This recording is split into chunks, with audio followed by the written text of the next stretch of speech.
Hey, what's going on, everybody? This is your boy, your hostess with the mostest, Mr. Richard.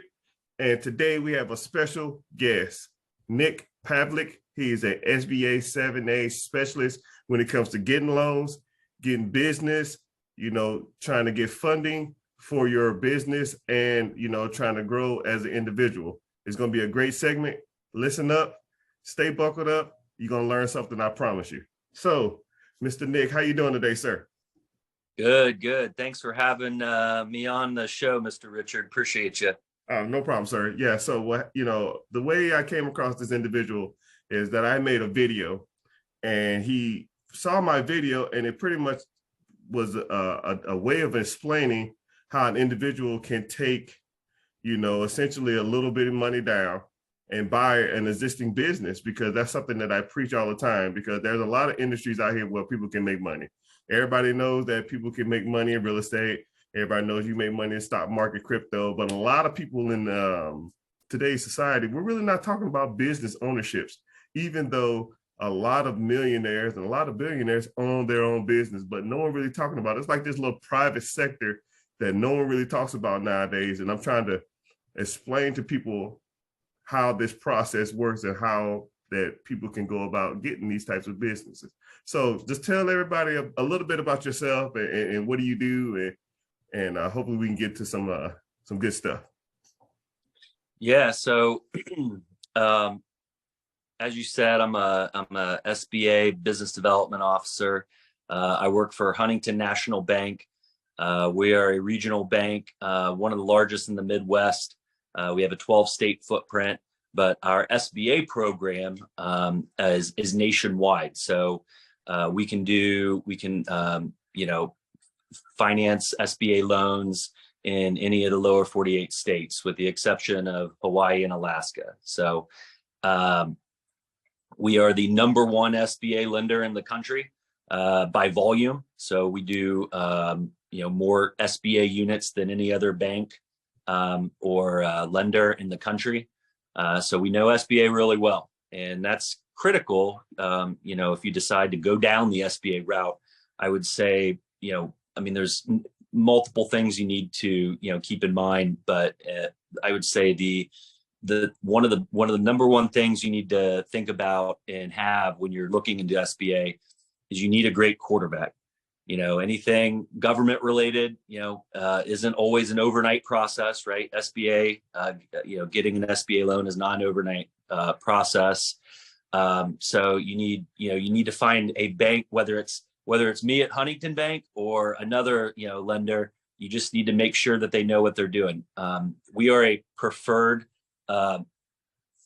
lending partner. So what that means is if you come to us and you want to, and there are a lot of preferred lending partners out there. We're not the only one, but what that means is at the bank, you come to us, we underwrite the deal, we finance it, so it's Huntington dollars that we're giving. We do the approval, we finance, everything's done in-house. So the only thing the SBA really provides at that point is the guarantee, which we'll talk about here in a little bit, I'm sure. But it's critical when you're going through the SBA process. Make sure you find a lender, someone like me, a business development officer, a product specialist, whatever they're called. Make sure you find somebody that's a great communicator. Communicates with you, communicates with a broker if you're working with one, communicates with a seller, and because that can make or break a deal. There's you hear horror stories about SBA loans taking 6 to 8 months to get done. It should not take that long if you're working with a bank and a lender that knows what they're doing and understands SBA policy in the process. So I say that because regardless of who you work with, it's just you want to make sure that the individual and the bank understands the SBA.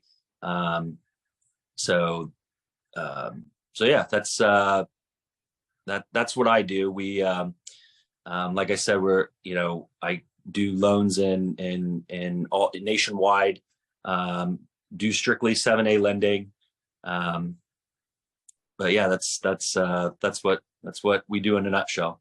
Okay. So you stated that it shouldn't take that long, because I see people sometimes in my comment section say, "Oh, I did the SBA, I did an SBA loan, and that process was rough." I don't know what's the typical timeline that someone should be shooting for, and or what people should be expecting whenever they want to start a business, either get funds for their business, or can you kind of walk me through what like a typical process of a loan, how that would work out? Yeah, absolutely. So, so you can use SBA's 7A program for multiple things. You can use it for a business acquisition. So what that means, and you've talked about this, Mr. Richard, on numerous videos, is acquiring a business that already exists, right? Which I'm a huge advocate of. Not to say that starting your own business from scratch isn't admirable, but you know being able to acquire a business that's already established, that has a clientele in place, that's already cash flowing, that that has historical financials that you can look at and analyze to see if it's a a feasible business. And um, me personally, that I'm a huge advocate of that. Startups are great. You can if you have a if you have a passion or interest in starting your own business and from scratch, absolutely do it. But a lot of people don't know that you can acquire an already established business. And so business acquisitions, startups, franchises, and then you can go into other uses of SBA loans, like partner buyout. So if you own a business and you have a partner, you can use an SBA loan to buy your partner out. If you have debt, say you're a business owner and you have all kinds of debt, you've got credit card debt, you've got multiple debts, with multiple lenders. You can use an SBA loan to consolidate all of that into one SBA loan. So one consolidate into one loan, one payment. So there's many uses for SBA loans, but most often, I focus primarily on business acquisitions. So let's say you find a business that you want to, that you're looking to purchase.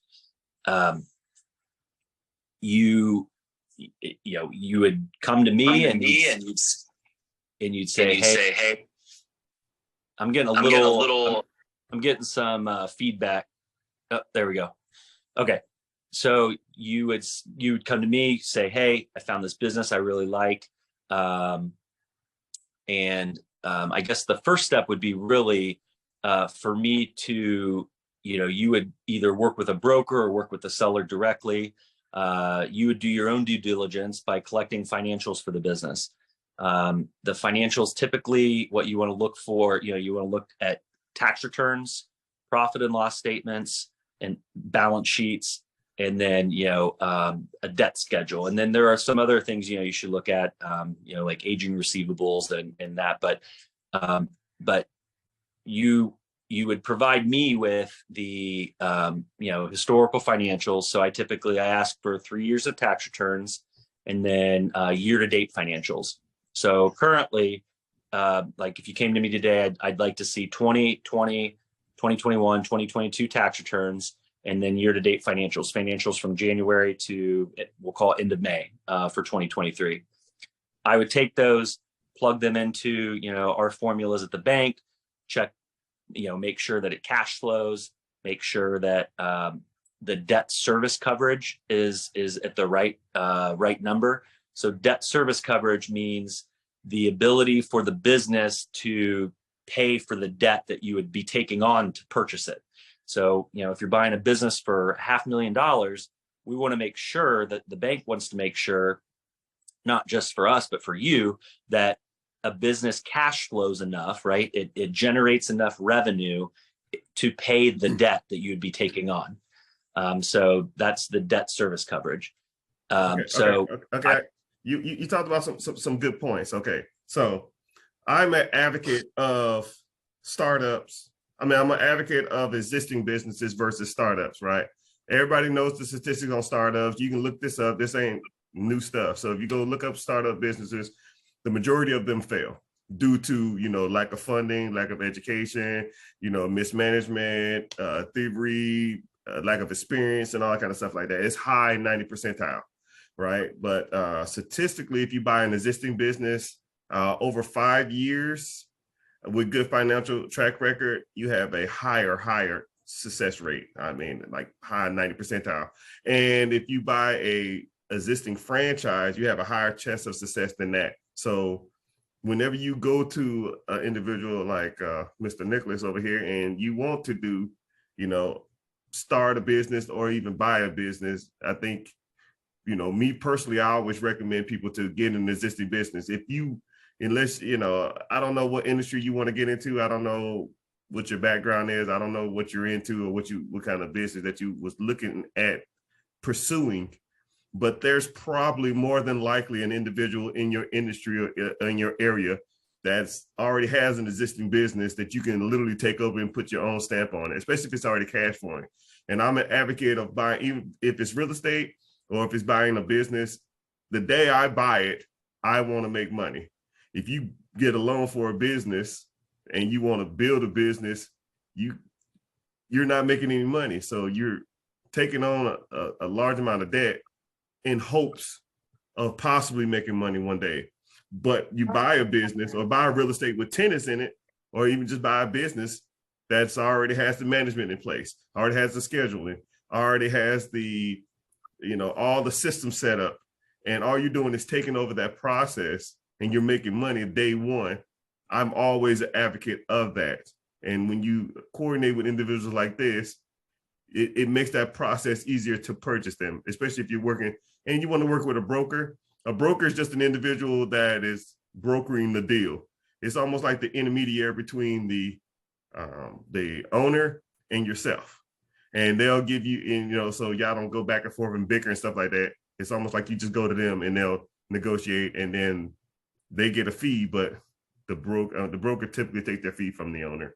So you probably ain't got to worry about that. And if you do, they just roll it over into the SBA loan and you just kind of go from there. And so I'm an advocate of buying existing businesses, and there's tons of them available. I think in the next 7 years, there's going to be 11.1 million businesses for sale due to baby boomer retirements. I think that's on average about 220,000 per state or something like that. It's a ridiculous amount. And I know that 10% of all those businesses are going to close, not because of mismanagement or financial burden and stuff like that. It's because they don't have nobody to sell the businesses to. These individuals are retiring 65 plus.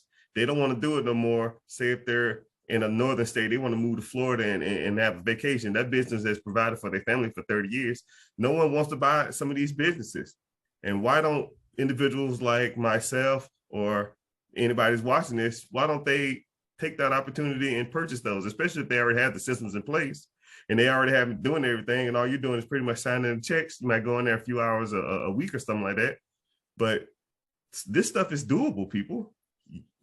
Anybody can go out and do this stuff. You just have to have some things in place before you get started. So with that being said, what are some like the requirements to qualify for a SBA 7A loan? Yep. No, that's a great point, Mr. Richard. You got to look at it like, as opposed to doing a startup, like trying to figure out everything on your own, coming up with a business plan, doing like the feasibility study of a business. You essentially, it's already been done, right? You have acquiring a business, an existing business. It's already been tested, right? The model's been tested, and so 100%. I agree with you 100%. So let's fast forward a little bit. Which I'm not taking away from. Which I'm not taking away. I didn't mean to cut you off.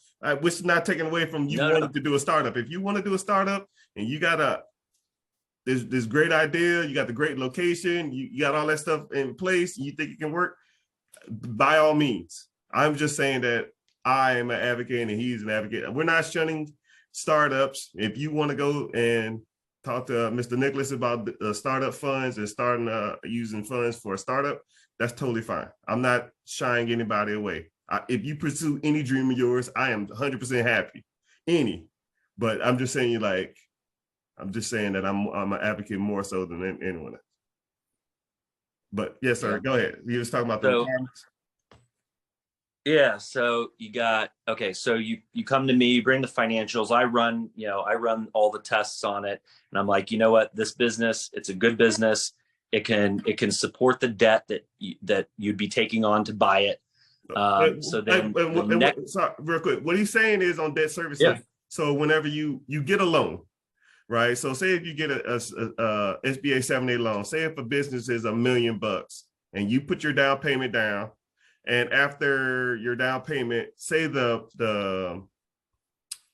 just say the business to acquire that business, the loan amount is, we'll say $10,000. But if a business is cash flowing $30,000 a month, then that $30,000 can debt service or cover the $10,000 it costs. So you make 30, you pay 10, and you have 20 left. And then, you pay taxes on that 20, but the rest of that is income. For those who don't know, real quickly, if you have a business, you have all the expenses and stuff like that, but then after all the expenses are paid, after the loans are paid, when you go to my man, Mr. Nicholas over here, you get that loan and you pay that loan balance. Whatever's left at the end of the day is the business owners. I don't know if a lot of people, I get that question a lot. So what's left when after the cash flow, when I pay all my bills, what's left? Like, that's your money. That's how much the business owner makes. And a lot of times some people start evaluating businesses and they'll start looking back, where I get random messages and I'm like, are these numbers serious? And I was like, yes, these are some really, really good numbers and some good amount of money that some of these businesses are bringing in. And it's like, why is no one talking about this? I was like, well, we are just got to want to listen. But yes, sir, go ahead. You talking about the requirements? Yeah. So we figure out the business is good. It can support its own debt, cash flows. So then you're like, okay, I want to move forward. So I would collect information to put together a packet for you. So business financials, which I already have, right? The tax returns, the profit and loss statements, the balance sheets. If there's any debt that the business has, I collect a debt schedule on it. And then we go to personal. So the buyer's financials, your financials. So I would collect a personal financial statement. So that's just a personal financial statement, is essentially a breakdown of all of your assets and liabilities. Then I would collect 3 years of tax returns from you. And then what I do with that is, what we look at is to, obviously we run your credit. We want to see if you have any collateral for the deal, and I'll explain that in a second. And so just to make sure, your personal financial health is in good standing, in order to, buy the business. So let's talk about the collateral piece, right? Because this is a big question always comes up with SBA loans, as far as what am I on the hook for, right? So so if your SBA loan is $350,000 or more, the SBA requires the bank to take a second lien on any real estate. It could be your primary household, or any investment real estate that you have 25% or more equity in. Okay. The one exception is Texas, because the Homestead Act, you don't have to, we cannot take your primary residence. We cannot take a lien on your primary residence, just Texas. Investment real estate in Texas, though, is fair game to take a second lien on. So we would look at, look at your real estate, right, and see if there's collateral that we would need to take. So with an SBA loan, So 350 or more, we have to take a second lien on any of that real estate that you have that has 25% more equity in it. Other than that, that's the only thing that we take personally as collateral for you, right? We don't put liens on, on your checking accounts or savings accounts or brokerage accounts or anything like that. It's just real estate. So if I had like a 401k or an investment account and stuff like that, and a kid's tuition savings, I don't know, not 501, 529. 529, yes. Yep. I knew it was 5 something. So if I had a 529 plan and stuff like that, y'all wouldn't, if I ever did default, which if you're buying the businesses right and you kind of know how to evaluate, which we teach in this mentorship, and we teach online how to do it properly and how to, analyze cash flow, you typically shouldn't have that problem. And someone's not going to loan you money typically on something that's not going to make money. And, all you got to do is just manage funds and people, and you kind of have a good idea about that. Yeah. But, if you have all those other cash accounts and investment accounts, not all that's safe, just your real estate, if you have any. Yeah. So, but talk about, if you can talk about like credit requirements and that type of stuff like that, because, we help individuals clean their credit up. So if you have some individuals too that want their, they come to you and they say, well, I'm trying to get a SBA 7A loan, but my credit's not that good. You can send them my way. And when people looking for SBA 7 loans, I can send them your way too. So if you're watching this, if you wanted to get into SBA 7A loans, or you seen a business for sale or any of that type of stuff, you come holler at him. If you want your credit nice and fixed, I'll take care of you on that side of. So, it's like a 1-2 punch. We're trying to get you to the promised land all the way we can. So yeah, go ahead and talk about the credit requirements and things that you look for when it comes to people's credit. Yeah, and I apologize. I got a little ahead of myself talking about the collateral. Let's take a step back. So there's 3 main things that the SBA or a bank looks at when you're to acquire a business. And so first is credit, right? You got to have decent credit. Typically like to see a credit score at 680 or above. That's typically a typical requirement. It can actually, it can go a little bit lower, but typically like to see 680 or above. The second thing is liquidity, right? So liquidity, and I want to go back to credit real quick. If just because this is something that, comes up every so often, bankruptcies will not be a deal breaker for an SBA loan. Every bank's different as far as their policy goes, their credit policy. At our bank, you can have a bankruptcy on your record, right? As long as your credit has improved and you're back to a good credit score. We just want to know what the story is, right? If it's something that they're a major life event, if it was a divorce or something, as long as we can explain and tell a story of what happened, and we can know what caused that bankruptcy, that's fine. At our bank, if you have 2 or more bankruptcies, that does disqualify you from an SBA loan. So, 1 bankruptcy is okay, but if you have 2 or more, then, that is a deal breaker. But, so 3 things: credit, liquidity, and experience. Okay. So credit, it's pretty straightforward. You have to have good credit. Liquidity. So for an SBA loan, there is a minimum requirement of a 10% equity injection. So what that means is, and I'm just going to use round numbers here, if it's $1 million business, $1 million project, let's say, you would be required to put $100,000 in of your own cash.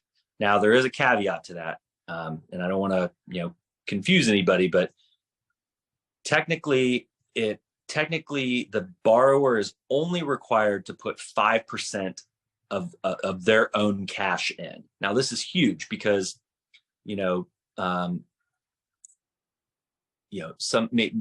some of the roadblocks for people to get to buy their own business is the fact they don't have, that full 10% cash on hand. The technical requirement for a borrower is only 5%. Now, you get the other 5%. You can get the other 5% as a seller's note. So you basically a loan from the business owner that you're buying the business off of, the seller. You can get that 5% loan from them to make up, and then combined with your 5% to make up that 10% equity injection requirement. So I'm not the best at math. So if $1 million business is for sale, the SBA and your bank is going to cover the 90%.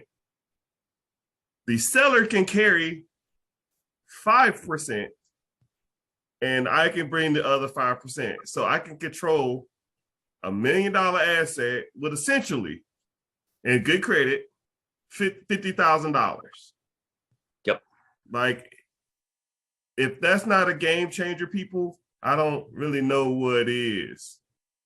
And if you wanted to know how to raise funds and stuff like that, we teach and talk about that stuff all the time. So I had an individual that came to me the other day. It was like, yo, I have like 40,000 or something like that. I'm thinking about getting into vending machines. I was like, think bigger. You think bigger. You're looking at it from a small perspective. You have to think bigger than that. He's telling you you can control a pretty much $1 million business with $50,000, and then it comes back to that debt servicing. Yes, the SBA 7A or SBA is going to have a note. The owner at 5% equity is going to have a note too. But if that business is cash flowing, well, I'll use $30,000 again because it's easy numbers. If that business is cash flowing $30,000 after everything's paid, we'll say the SBA 7A loan is $10,000, and then we'll say the seller carry is $5,000. You're making $15,000 a month. 15 times 12, I don't know, 170 off the top of my head, $1,000 a year. I mean, if you did put $50,000 down on $1 million business, and then that business now is making you $17,000 or something like that a month, you're essentially making your money back in 3 months, 4 months. And then if you saved it up, you could do it again, essentially. But we'll get into that too, because I was kind of confused on, well, how many times can you do this? Because it almost sounds too good to be true, because I know people who own multiple businesses and have multiple SBA 7A loans out. Like, how does that work as far as like, how many can I do? How often can I just repeat this process? I mean, I did it once, I could do it twice. Let's get into that stuff. Yeah. So the maximum SBA loan amount that you can get is $5 million, right? $5 million is the cap. So every individual, any person can get up to $5 million of SBA SBA lending. So to your point, you buy $1 million business, you have $4 million left of SBA funds available to you. And then as you pay those notes down, right? If you pay off that $1 million note, then you start over, right? Then you have the full $5 million again. It's not like once you use it, you lose it for life. It's once if you pay off the SBA note, then you start back from the beginning. So $5 million is what's available to you. The maximum loan amount you can receive is $5 million. With the exception of manufacturing, we can actually go up to $5.5 million for a manufacturing business. But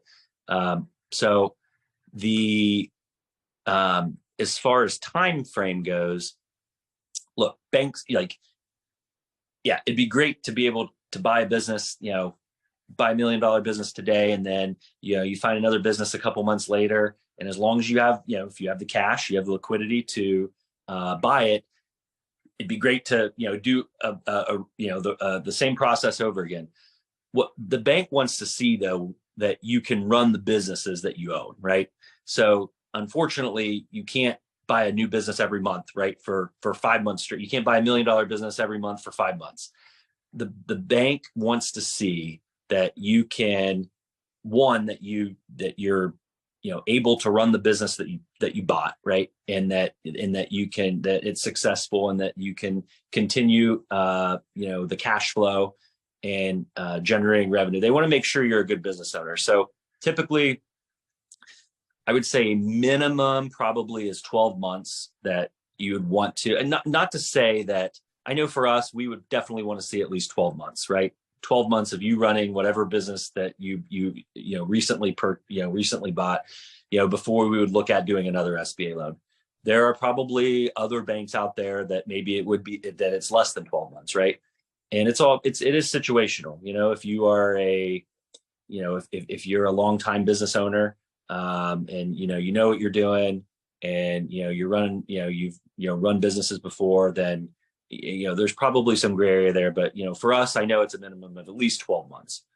But to your point, Mr. Richard, yeah, that's how serial entrepreneurs do it. They buy a business, they run it for X number of time, and then once they have it running seamlessly, they turn around, they get another business. Now